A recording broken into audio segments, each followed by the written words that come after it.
UN Secretary General Antonio Guterres joined the premier on Friday to urge the world to help Pakistan as it struggles to cope with the aftermath of the catastrophic floods. Pakistan needs massive financial assistance to recover, he said. Days before, Prime Minister Shehbaz Sharif had warned the country would need trillions of rupees to rehabilitate 33 million Pakistanis who have seen their lives washed away by the surging waters. With nearly 1,400 people dead, around 1 million livestock lost, as well as homes, crops, and roads, and other infrastructure destroyed or damaged, new estimates put the economic losses at about 20 billion. However, no estimate can capture even a fraction of human cost of the tragedy that continues to unfold in the affected parts of the country as the cash-strapped government struggles to deliver emergency services to the stranded people looking desperately for shelter, food, and medicine. As the Secretary General pointed out, the numbers reflecting the economic losses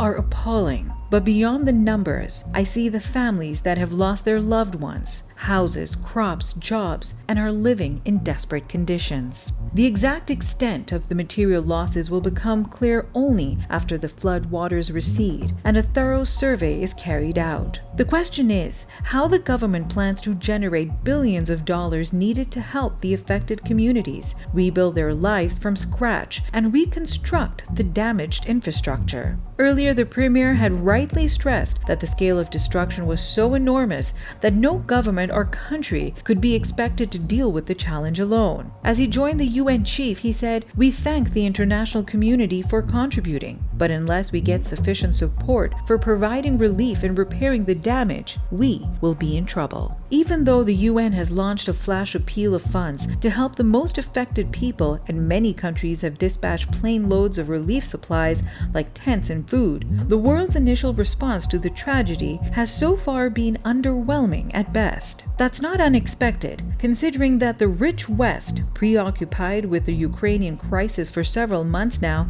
is busy striving to stave off another economic recession amid historic inflation and energy supply disruptions. Therefore, it would be naive to expect the world to step up to support Pakistan in the post-flood rehabilitation and reconstruction effort in a big way. Much of the cost will have to be borne by the nation itself. Mr. Sharif has repeatedly promised the affected people that the government wouldn't leave them in the lurch. Yet the experience of 2010, or before and since then, shows that such commitments are conveniently forgotten once the intensity of the tragedy starts receding with the floodwaters. At the end of the day, the politically voiceless people are left to fund the cost of recovery on their own.